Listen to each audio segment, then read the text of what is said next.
Now we're down to the end of the movie, and probably, I believe, and I think a lot of people would agree, this is probably the most hotly debated portion of the film. Who's who at the end? So, in the context of the movie, where are we? It's whittled down to just Mac in the basement. They have the final confrontation. He throws a stick of dynamite. He gets the hell out of there. The whole camp goes up. And what do you have? Is the creature defeated? You hear that scream at the explosion? Then Mac emerges from the rubble, so to speak. He's got a blanket draped over him, and he's got a bottle of whiskey. Next thing you know, Child shows up. They have their little talk, and they're both trying to say, who's who, and are these one of these guys a thing? They're sizing each other up, but they decide to share a drink and welcome oblivion, I guess. Sweet death. and that's it. And then they say, well, we'll just sit here a while and see what happens. Credits. So. Boom, boom.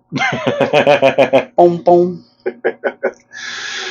So, the big question. I'm sorry, you said people call that the heartbeat. Yes. It is. A lot of times they refer to it.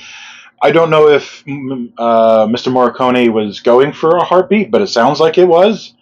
Even in Cohen's blog, he refers to it as, the heartbeat thing. Who is who at the end? It's, again, very hotly debated, and essentially there are 4 possibilities. They're both things. Childs is a thing, or MacReady is a thing, or at the end they're both human. And we're going to explore... There is no other option after that. No. Unless a meteor hits them or something, but it's okay. So... World War III breaks out. There's rockets everywhere. And they just well, ain't this about a bitch? So, of those 4 possibilities, what we're going to do is we're going to take them in the order in which we believe are the least likely to the most likely, in our opinion. So we're going to take a look at that right now. First up, what we believe, and I think a lot of people would agree, the least likeliest of scenarios is that they're both things. Because when you look at the movie, there really is no context for this. It's pretty much all conjecture. But however, if you really want to take a look at it and just listen to the dialogue and hear what they're saying, and you put that in your brain that they're both things, it kind of takes almost this sinister kind of edge to it, where it's it's are you the only one who made it? That could be one thing talking to the other. Did you get rid of the humans finally?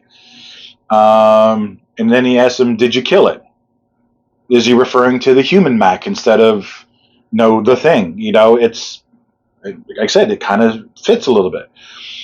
When MacReady asks, where were you, Childs? That kind of breaks that a little bit of an illusion, because would one thing refer to another thing as the person they're imitating? We don't know. Yeah, and you get into that whole, how does the creature, if it splits into others, they now become autonomous? Or, are they able to recognize who's a thing if they've never met before? That's way into the weeds. We're not going to talk about that right now. I don't even think we're not going to go down that rabbit hole. I really don't want to. But later on, some of the other, if you're worried about me, it's again, one thing to another. I'm not human. It's okay. We're things here. Wait, because he just says, if you're worried about me or something, it's just it trails off or something. Well, if you're worried about me, and then Max says, well, if we have any surprises each other, we're not in much shape to do anything about it. Which, again, leans more towards the human half instead of thing, because if they were both things, they would not be exhausted. They would not have those type of human limitations, you would think. You don't know how it works. You don't know why it appears for the most part, it almost consumes someone. So is that energy or fuel? Right. You don't know if it is that susceptible to the cold. Maybe it is starting to freeze. It is the least likeliest of scenarios, but it is a possibility that all that stuff happening is the creature, I'm hungry, we've eaten all the humans here. I'm hungry. Yeah. And this cold is getting to me and I'm falling asleep. And slowing down. So, we're going to wait, and cut to Elizabeth Swann yelling, starting. This signifier is over 50 feet high. Someone's going to see it and come rescue us. Which is basically, you assume that's... Rescue's probably going to come a lot faster because people are going to be like, what the hell is that? Yeah, they see if anybody witnessed the explosions, you don't know how soon a rescue could happen. Yeah. So, yes, contextually speaking, there really is very little evidence that they're both things, and I think a lot of people would agree. So we're going to move on to, is MacReady a thing? Again, we think this is one of the lesser likely scenarios, but... Wouldn't it be the more effed up one in a sequel, though? Technically, yes, because everybody is on board him being the hero all the way through. Yeah. So it's like, to have him be a thing at the end would be like, whoa, total mind screw. Now, again, we didn't think this is very much likely because we know he's human after the blood test. He defeats the things. Like, some people have hypothesized that him being a creature would destroy the other. That doesn't make sense to us because they would just work together. But then again, during Norris's attack, I guess probably also because Windows notices it, Palmer thing dimes out the head sneaking away. Right. And that's where some people point out, it's like, that's the thing turning on itself. I think it was just keeping up appearances because it was already found out, Norris was already found out to begin with. I was going to say, Windows saw it first, really, and so MacReady was right there. Mm-hmm. So, yeah. So, for Mac to have been assimilated, there's a very small window of opportunity. If you're one of those people who does believe he was human all the way up until FU2 and then throws the thing and gets the hell out of there, when he reemerges in the rubble, that's the time span right there. That's pretty much the only time he could have been assimilated. Well, no, I thought it would be like interesting if they were forced. Well, okay, we're only talking about in movie context. Right. Yeah, the only thing that also would have worked would have been he says FU2 because the ball creature comes at him. Mm-hmm. He says FU2, throws his stick, turns to leave, and there's another, like, it broke off a piece of itself. And, like, didn't put all its eggs in one basket, and he goes to turn to leave and just gets gotten right there. Well, right, that's what I'm saying, is that, he throws a stick of dynamite and the whole thing blows up, and you don't see him again until he reemerges, and clearly some time has passed, because when he's running out of there, he has nothing with him except what he's wearing. And then you see him again, he has a bottle of whiskey and a blanket draped over him. So clearly he's in shock because he has a blanket. I'm in shock. Look, I've got a blanket. We'll put the reference up. Yeah. This has been such a heated debate, and I see you trying so hard to control yourself. Was this, when you see contextually in the movie, some time has passed. Because it took him some time to probably find all that stuff. Because none of this is actually referenced in the movie. So it's like, it would have been, I highly doubt they ever would have been it happened off screen. Right. You can't do that many times. Right. Again, a very small window of opportunity, not very likely because there is no evidence that any other creature's around. However, obviously the creature is very intelligent. It would have, like you said, not put all its eggs in one basket. In the final form, maybe there was something else. It could have attacked him in the meantime, and now he's a thing. But it's not shown in the movie, so you can't say, if we're taking it in movie context, he throws the stick, combat rolls out, and then the next time you see him, he's been searching through stuff. Right. Finds his JB, finds a blanket, and tries to find somewhere comfortable to sit. Right, and he's ready to just chill out, welcome oblivion, and that's it. Some people who believe MacReady was a thing sooner in the movie. A lot of people think he faked the blood test. Somehow. And it's like, I don't believe that either because he was under such scrutiny because, one, he had all of them at his mercy. If he was a thing, he could have done anything he wanted. He could have just converted all of them right then. Right. Also, he would have been under such scrutiny if he was in fact a thing. It's like, you can't suddenly, it's like, oh, I'm going to get my blood now. No, no, everybody else is going to be watching him. All of those eyes are on him. So, especially because they all think he's a thing at this point as well. A lot of them are very suspicious of him. So they're really keeping an eye on him for the slightest thing to be out of place, and they're going to jump on. Ultimately, it's just not, because some people even argue, why didn't you see his blood being drawn? Would you want to see seeing every single one? Yeah, because you're not going to. It's boring. Right. No. The filmmakers weren't going to go step by step for everything. No, they show a couple of them what happens, and that's just demonstrating what everybody had to go through. So yes, Mac is still human at that point. Slicing a finger, wiping it on his pants, recontaminating himself, and moving on. Hey, that's proper sterilization. I don't know why you have any qualms with it. All right, we talked to Tom Waits about that. if Mac is a thing at the end, like I said, it would be kind of messed up. No contextual evidence. But also at the same time, some people would say, well, if he was a thing, he would just attack Childs. Well, Childs has the flamethrower right there. It would be folly to lunge at him in any way, and he's just going to get burned. No, it would make sense what he says. Let's just go to sleep and see, or sit here and see what happens. Right. Fall asleep and wait. He said he could either wait for Childs to fall asleep and then attack, or just simply wait for him to freeze to death and then freeze itself. There's no wait threat. For rescue, just and just like wait for the rescue. Mm-hmm. Again, we don't think this is a very likely scenario. There's no evidence to it. There really isn't. That's what we have for if Mac could have been a thing. Next up, we're going to see if is Childs a thing. This is what a lot of people go with. Right. First off, before we get into the context of the movie, we're going to dispel a few myths or debunk a few hypotheses. First this is only in movie context. Only in the context of the movie. Yeah. It has nothing to do with prequels, sequels, scripts, none of it. If you watch the context of the movie itself. The breath idea. Especially in the 4K release, you can see Childs' breath during that final scene. You can see it's very subtle. It just has something to do with the lighting. That's all there is to it. It wasn't even added in. It's not something that they added in. It's just when the film gets cleaned up over time, it was always there. It's just you can see it better now. Right.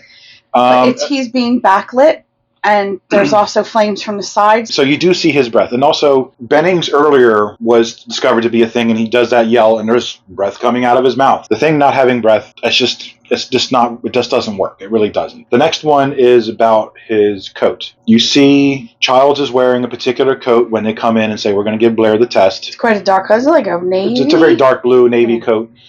And it says, all right, we're going to go give it, and then they leave Childs alone. They go up and they take care of it, and then they see Childs come out of the entrance and take off into the snow. Before that happens, you see almost like this POV shot. It almost look as the POV of the thing, going up to that room, and you see the room is empty. Now, first when they go talk to Childs, the coats were arranged a certain way. You can see that on the wall. When they come to the POV part, their coats are arranged differently. And this is how people have gotten very picky about this whole thing. A lot of people have argued that the coats switch out. We'll explain more in the filmmakers. All right. They say the coat color changes. Right. When you look at when Knowles comes in, when Knowles and McCready had gone up to the shack and Windows came inside and they were doing all that stuff. When Knowles comes back in, and you can see he's doing that thing that if any of you have shoveled snow and been out in the cold, and you do that where you're trying, okay, my hands are still moving, I don't have frostbite yet. He's doing that. He's clearly cold. He's been out in the cold and in a storm for a while. Mm-hmm. You can actually see that he's covered in like frost, like a thin layer of frost. Mm-hmm. Yeah, all over his coat is that thin white layer. Yeah, but if you look closely, you can see the certain areas that were like had overlapped or where like part of the hood covered. You can still see that color. Because when he unzips his coat and you see the inside of the flap, you can see that it's the tannish color coat that he was wearing. And so in movie context, well, Childs' stuff says no. Childs was outside for a very long time.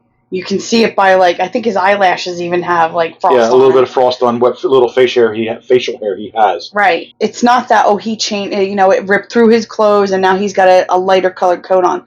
It's still that dark coat. It's just covered in frost. Mm-hmm. So that's that in context of the movie, that kind of gets defeated. Because some people argued that it was a different color coat, but in fact it is the same coat. Just it has that layer of ice and frost over it, so it looks lighter. It looks different. And then the last thing is the bottle of whiskey. Biggest argument takes place over this.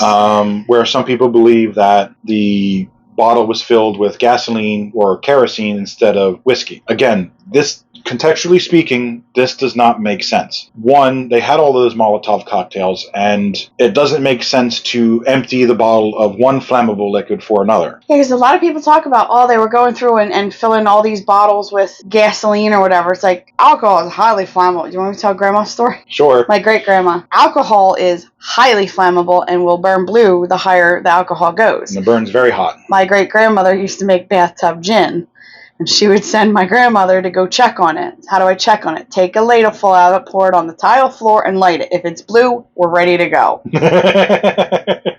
Yeah, you're not going to throw out one, especially they're trying to do this. I mean, they're putting a lot of things together, wrapping dynamite, trying to, what we say, A-team the tractor. You're not going to take all that time to dump out a ton of liquid that's already flammable to refill it with a different type of flammable liquid. No, you just, I've heard things too about Molotov cocktails. You take alcohol, you shove a rag in, you shake it so the rag gets wet, and that's it. That's all you need to do. It's going to burn, and alcohol actually burns hotter and faster than gasoline. Gasoline, yeah. So but he didn't have any more Molotov cocktails left; they were all done. So he went and found that J&B somewhere. Right, because when he's leaving the thing or the underground to escape the explosion, he doesn't have anything on him. He's just running up and he has nothing. He doesn't have any more of it. He rummages around and finds that bottle later.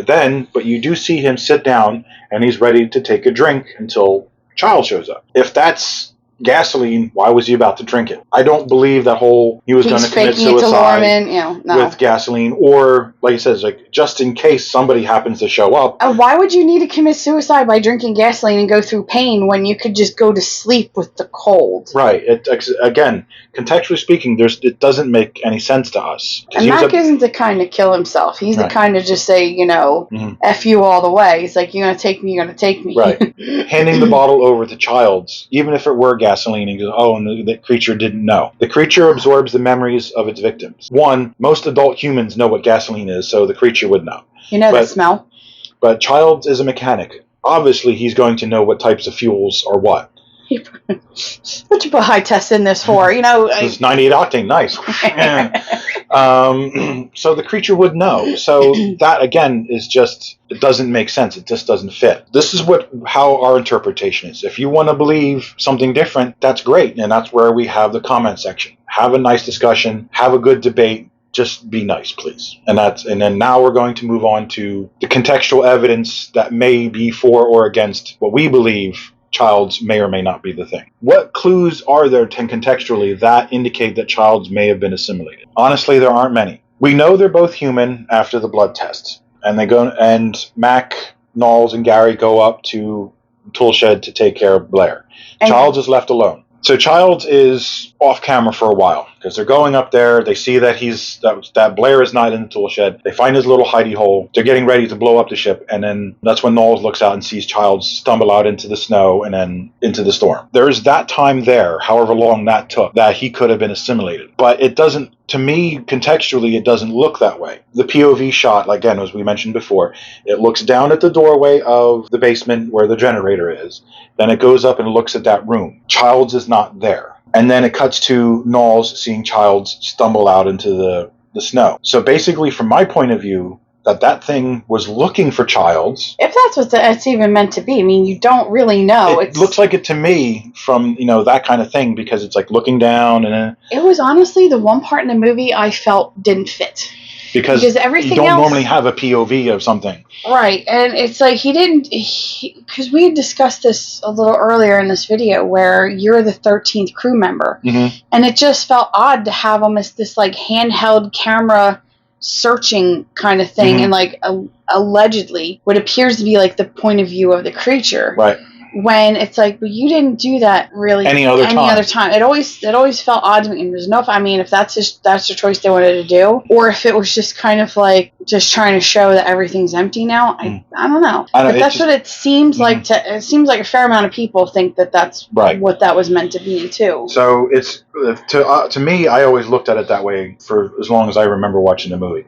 And so the creature's looking for Childs, but he's already took off out into the storm. So why would Childs do that if the thing was inside? We know already that it's established character-wise that Childs is impulsive and hot-headed. Add to that however many days, though this is towards the end, so they've been 6 or 7 days based on our timeline we watched earlier. Stress, terror, anxiety, extreme fear, not eating well, not drinking well, not sleeping. All of that compounded into someone who's already impulsive and hot-headed.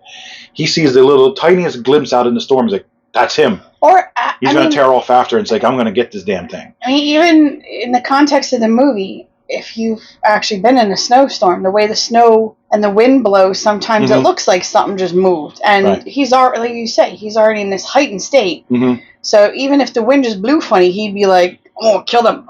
Right. I'm gonna kill the mother. You could, try to take it from Childs' point of view. He feels, well, they're out and they don't know. Yes. I have to do this. He's watching their back. Or he isn't sure if they're dead already. He's like, all right, I'm the only one left. Don't know, yeah. Yeah. Or it's just delirium and he says, well, I'm going. So, yeah, during that point, there's a part where Childs is off camera, so to speak, off screen. I still don't think it's very likely, but it's of the 2 times when you see him off camera since then that is the more likely version, because once he disappears into the storm, then they start prepping. The generator is blown, and because you can see it's even in the same shot. Child wanders off, and then the lights dim. Yeah. So the thing is already in the basement at that point. So he's not going after Child. Another contention is, well, Childs could have been assimilated while he's out wandering lost in the storm. I don't know if the thing would have had time, because it was already in the basement blowing the generator. Would it have time to come back out, look for Childs in the storm, and try to find him, assimilate him, which we know takes time. While they're putting all that stuff, while they're A-teaming everything. I hate to keep saying that, but I don't know how else to describe it. Yeah, they're gearing up for their final confrontation. What we need is a montage.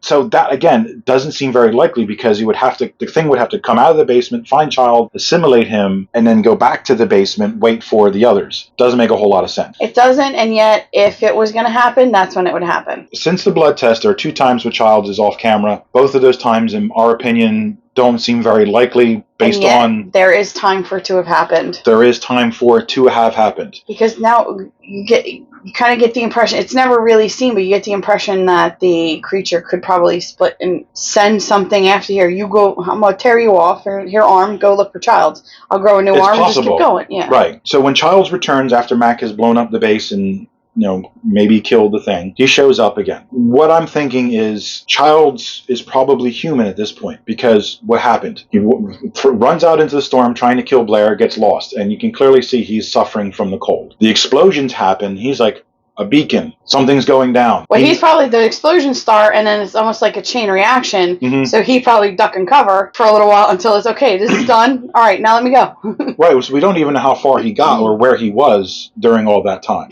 Right. And because the explosions happen, and then you see there's some time has passed, and Mac comes out of the rubble, and then Child shows up. He could have been who knows how far away, using the fires after the fact as a guide to get back to the camp. To me, that's a human thing. Because if it was a thing waiting to be left in the cold freeze, then it would have just stayed out. Yeah, but it wants to be located, so it would definitely try to make sure it's somewhere where within the vicinity of the camp, where they would be searching. Mm-hmm. But to me, it just seems a very human thing to do. Is like fire is warmth, fire is safety. Come back to the camp, and he says he doesn't know what he's walking into either. So he finds Mac. You say it's a human thing, but it takes all your mind and memories. So if it's imitating humans and it's so savvy enough to, like we talked about, Blair thing got himself isolated. If it's that savvy, it would know to hang around. That's the other thing.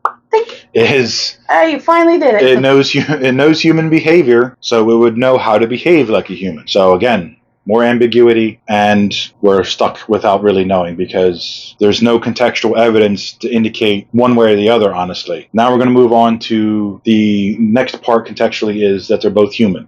This, in our opinion, is the likeliest of scenario, and this is the one I've always believed, that they're both human. From what they say and how they act when you know. Mm-hmm. It's going to sound really funny here. When you try not to overanalyze it, the movie just reads as they're both human. But we're sitting here overanalyzing. Right. Again, we mentioned they both passed the blood test, so we know they're both human up to a certain point. There are times when Childs is off camera on his own. We just said he's lost, he's whatever in a storm, da-da-da. Mac is there waiting to die, basically, and then Child shows up. And they have this dialogue, and I do believe it's the best interpretation is that they're both human, because they're both sitting there completely exhausted, tired of the crap, the anxiety, the fear, the lack of food, sleep, everything is just coming down on top of them, because it looks like they have completed their mission. They have defeated the thing, and now they can just slump and just rest. And you see that, the fatigue, the weariness, and you see even Mac, he just starts to go, it's like, I can't even hold my head up anymore, and he just lays down.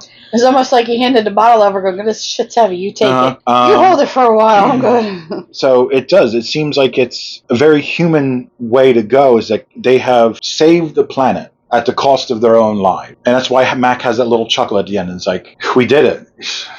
we did it. Yeah. And and as a firefighter who been on incidents where it took a long time to either put the fire out or complete a really complex rescue, when you're at the end, you are exhausted. And you do feel that way. You're just like, especially when you save lives and you just go, because you're thankful that it's over. Well, but you say it's that adrenaline crash, too. Right. When adrenaline crashes out of your system, you're so much more tired. And then you have that satisfaction of basically a job well done. So that's what they're doing. It's like, we saved humanity from this awful fate, and we can just basically kind of die happy that they're the saviors of the world, even if nobody will know it. I'm going to go to sleep now, and I don't care what happens. Well, you even said you fought fires at one time where you had a mustache back then, and it was the water. The ice crystals would gather on the hair of my mustache, and it felt so weird. And you're trying to, I can't imagine what, I'm sure that's makeup on Kurt Russell's beard, but if it was real ice, like the whole face to be like.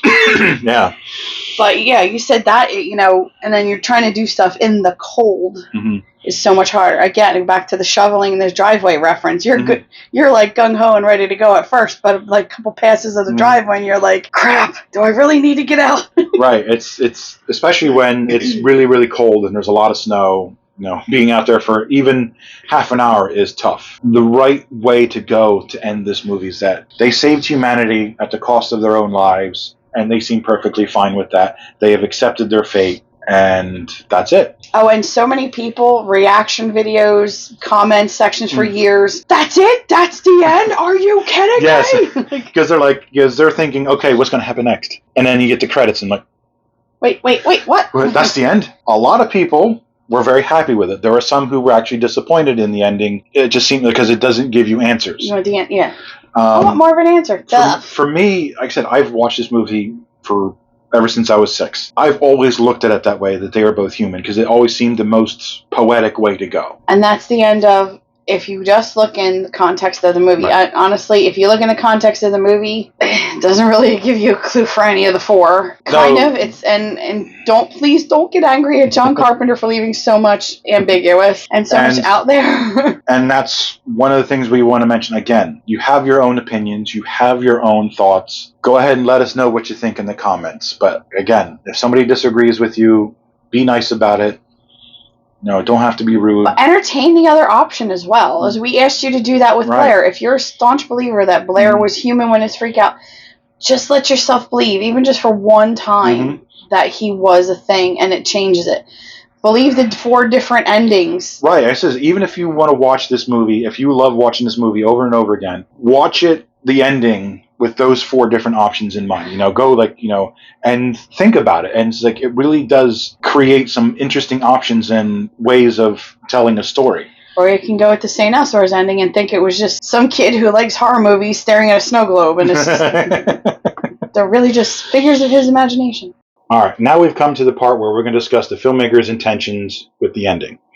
But first, we want to debunk a few things. First is Child's coat-changing hypothesis. That is just simply not the case. At one point, you see him a coat, the room with the coats is different. That's just simply a continuity error. Both of those scenes were shot on different days. One of them was probably just even second unit. John Carpenter wasn't even involved. That's all it really is. That's all it comes down to. It's just continuity. There's no intention there. Yeah, when they redressed the set to film again, I don't think they were concerned about people scrutinizing the movie, so... No, they never thought people would do that. So vehemently.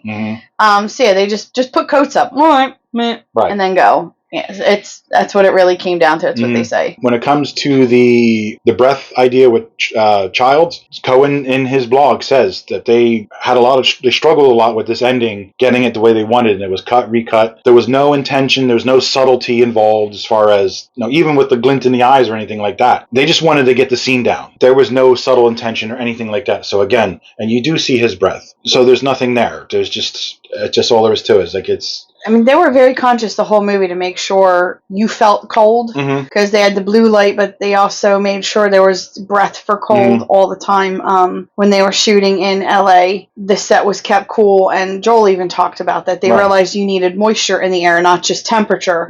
So they were very conscious of that. It's just, unfortunately, when you're backlit, as you see, he's being backlit, and then a little bit of firelight type. There's also lighting. shadows from whatever structures left is casting on him. So that's all there is to it. It's not whatnot. I mean, some people talk about, and Gene Cundy is a genius with lighting, but it's like there's some things you just, yep, it's good enough. Yeah, because it was outside, just firelight elsewhere, so it's just, yeah, it was just, there's nothing there. Really and in the modern versions, they didn't add it. It wasn't added after the fact. It's just because it cleaned up, you see it better. You see it better. And then it comes to the whiskey bottle. Carpenter himself in a tweet says, that's whiskey. It's whiskey in the bottle. It's whiskey in the jar. And again, when you look at it, I'm sorry.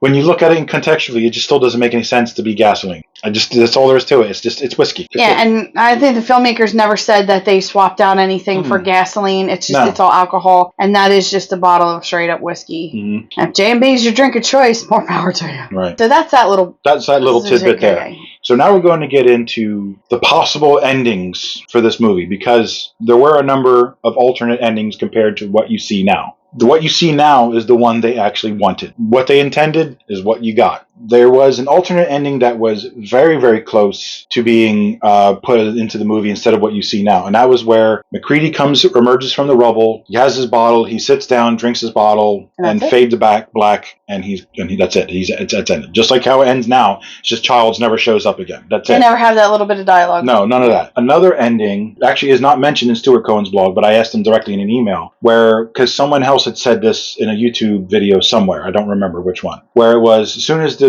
whole camp blows up, then they fade to black and then credits. Wouldn't you have been? I mean, a lot of people are so they're happily disappointed in this ending because it's just left so ambiguous. But wouldn't have that been well, that's shit? Yeah, if it just blew up and done, it's like, wait, so did he live or what? Right. So if you ended Star Wars when this Death Star blows up without all that award ceremony and all the celebration afterwards, it's like, right.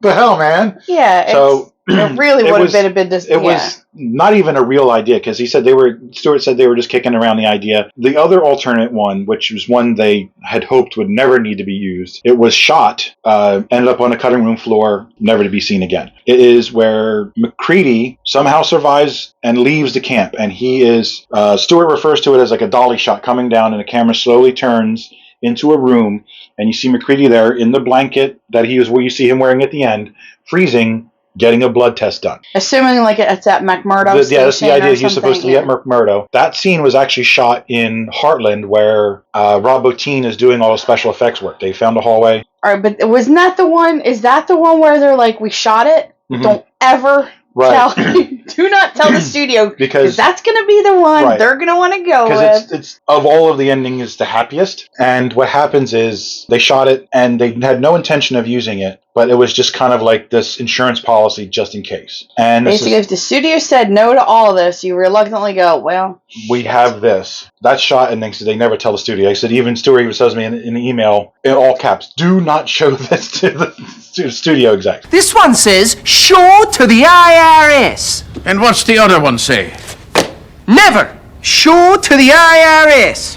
But like I said, the other ending where it was Mac kind of dies alone. What they did, they shot those two scenes. They actually put the movie together with both of those two different endings. They went and did a test screening of both of them at the same time. The ending you see now, or just Mac just Mac off on his own. They put out 2 cards and asked questions, and they came back. There was a slight favor for the MacReady on his own ending. So the studio was like, all right, let's do that. And they were this close to putting all of the films to print for distribution. So this was tight scheduling here. And over the weekends, they felt restless. They couldn't live with themselves. And they said, let's go back to the original ending, because that's the one we want, and that's the one we feel most comfortable with in telling the story. So that is the ending you have. There is a caveat, though. The studio says you have to put that little scream you hear at the end, as the big explosion happens. Big explosion happens. That was their little okay. Basically, as if saying they got the creature. It's screaming in pain. They got it.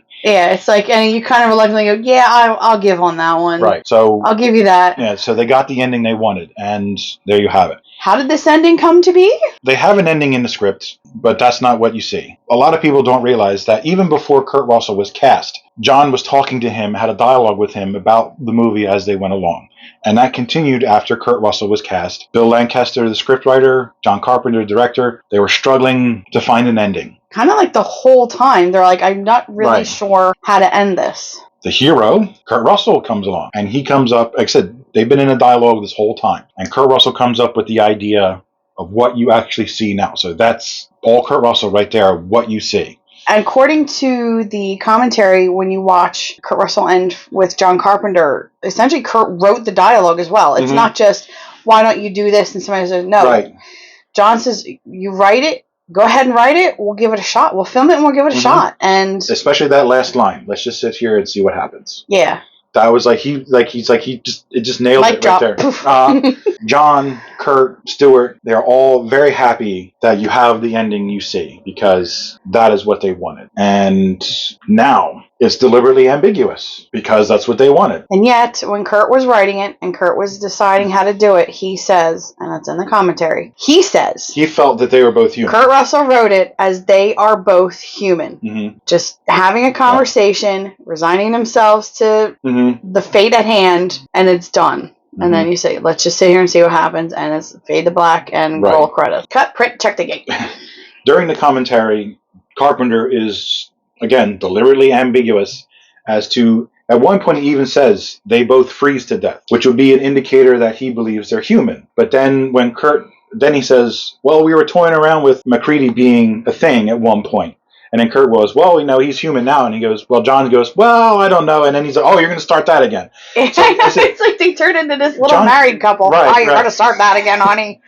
I've been having this argument for 40 years. Right. Carpenter, ever since the movie was made, has been back and forth, and he never ever definitively says one thing or another. Now, there is a tweet where he says one of them is a thing at the end. That's new. That's relatively new. Because there's other stuff where there's a video game that came. When did the video game originally come out? The original video game came out in 2002. It's supposed to be pick up where they get picked up, they're rescued. The video game says they are both human. And at one point in John Carpenter was, I cannot find it, I'm trying to look for it, but people say he was quoted as saying, yes, that's what happened.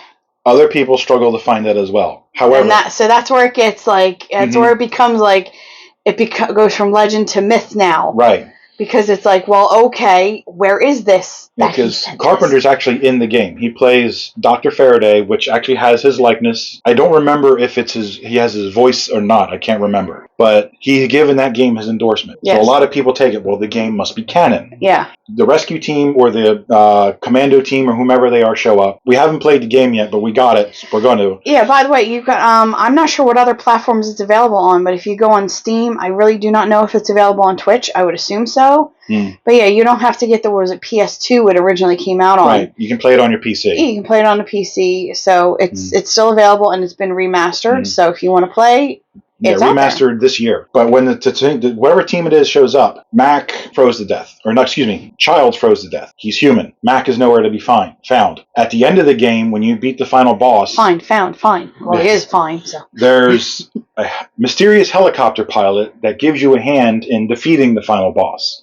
And he's revealed to be R.J. MacReady. They're both human. So unfortunately, one does not survive. No, unfortunately not. Kurt Russell, it seems like he believes they're both human. That's how he wrote it. Right. If you want to look, it's like he wrote the ending. He says it. It's okay. MacReady and Kurt, they're definitely, Kurt feels they're both human. John Carpenter he literally has been trolling us before trolling was a thing. But even before that term was used for that kind of thing. He has been trolling the audience on the ending. So you'll never get a straight answer. No, you never will. Stuart Cohen in his blog, Bill Lancaster has since passed away, but Stuart says that Bill wrote it, they were both human. He said he felt it was more poetic that way. Bill believed the way Kurt wrote it.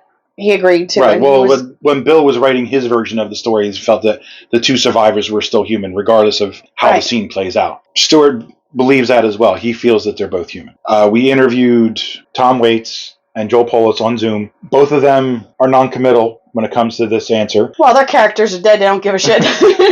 I asked Norbert Weiser, who played the Norwegian with the rifle. He hasn't seen the movie in a long time, and he has no answer either. So it seems like a lot of people either say yes or no, but most of the time people they don't seem to have an answer. Keith David. Well, here's where it starts going. Right. So, because so far, Kurt, the person who writes it, says they're both. John's non-committal purposely, and that's just him. Stuart and Bill Lancaster both say they're both, but now here's where it gets odd. Even so, to say definitively, even the filmmakers argue over it. Yeah, there's a disagreement amongst those who made the movie, yeah. Because Keith David was, if you are not aware, John Carpenter, I want to say March or May. March or April, I think. Earlier this spring. In the spring, yeah.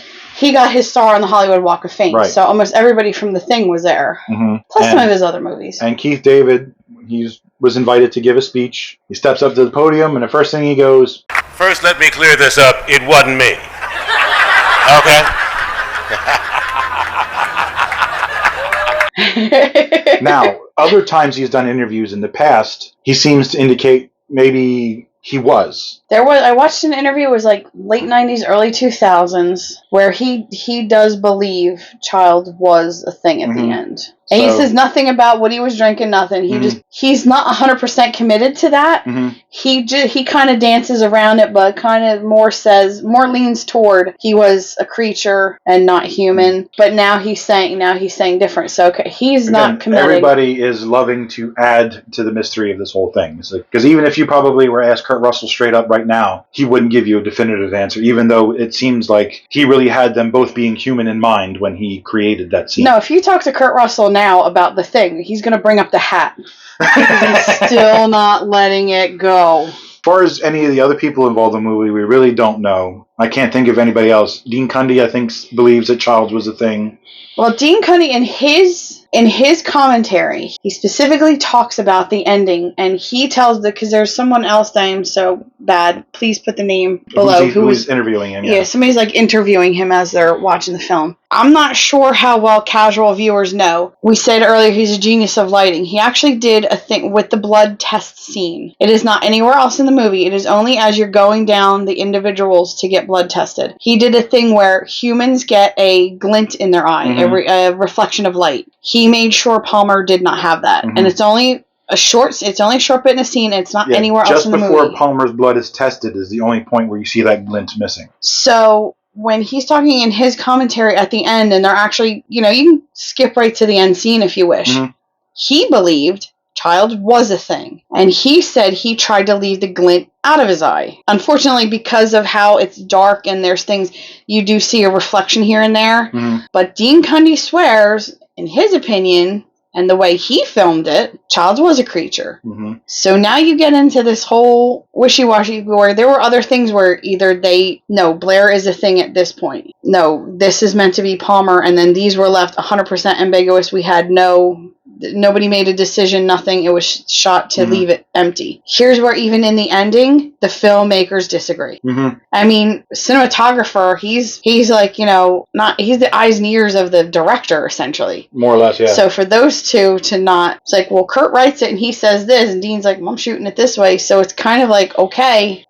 And so now we're getting to whatever you say, you're right and wrong all at the same time, because they're even arguing over it. Right, and that's the beauty part of especially this ending. You can interpret it however way you wish, and that is your opinion, and you are very well much entitled to it. Now, we can continue to have the discussion in the comments below. Please be nice. And don't get mad at us for so many things like you didn't give us a definitive answer. We're telling you there isn't one. The filmmakers had no definitive answer. However, she and I, we both believe they're human at the end. Right. But that's just us. There's a lot of people who disagree with us. There's some people who do. Because I'm going to say more of the filmmakers say they're both human. And the way it's left, it makes sense that they're both human. I'm not just saying that. I'm just saying this whole thing. Because when we talk about who got to the blood and how the Fuchs died, we're not giving you definitive answers.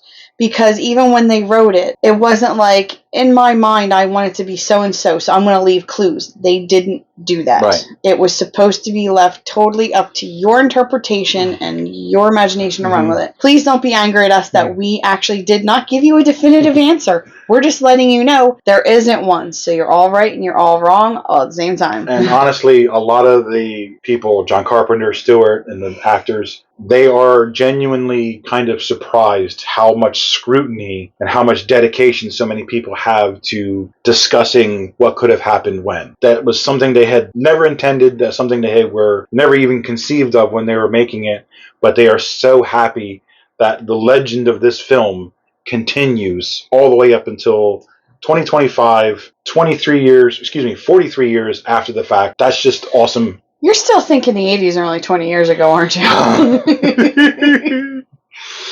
Yeah, I know. We're in elementary school, man. So when it comes to extras, we already talked about the video game that came out. They had a comic book series.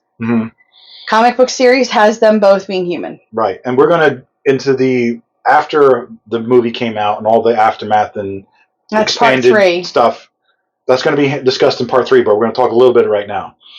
Yeah, we're just going to get, the comic books say they are both human and it runs from there. Right. The video game says they're both human, even though, unfortunately, child has passed. They run from there. And then you read the script. It's out there. Right. Outpost 31, the John Carpenter, The Thing fan site, has a location for the script for an unproduced miniseries that was supposed to take place, I think, roughly around 2004, about a continuation of The Thing. It takes place, that was roughly, 20-some-odd years after the fact.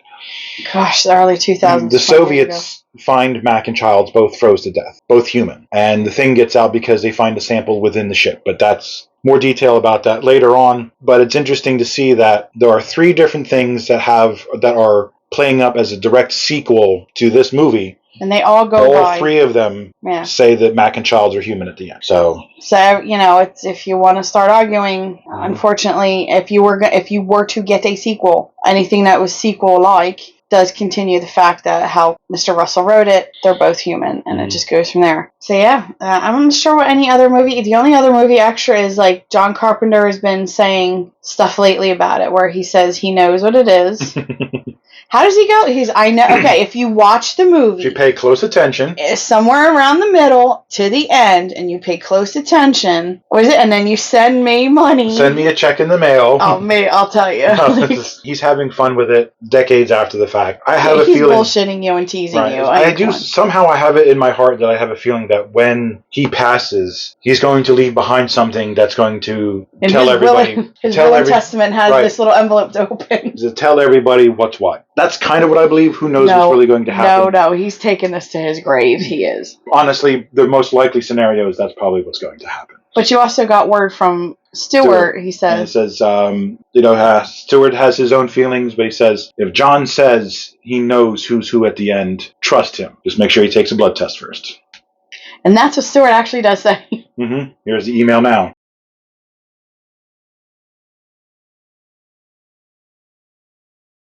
So that's the thing. That's the ending, and that's the thing of the thing. That's John Carpenter's The Thing. We want to thank you for watching. Please like, subscribe, hit that notification bell, share, and comment if you've learned anything. And please give us a little hint that you made it this far. Put a dragon and mermaid emoji in the comments. Thank you.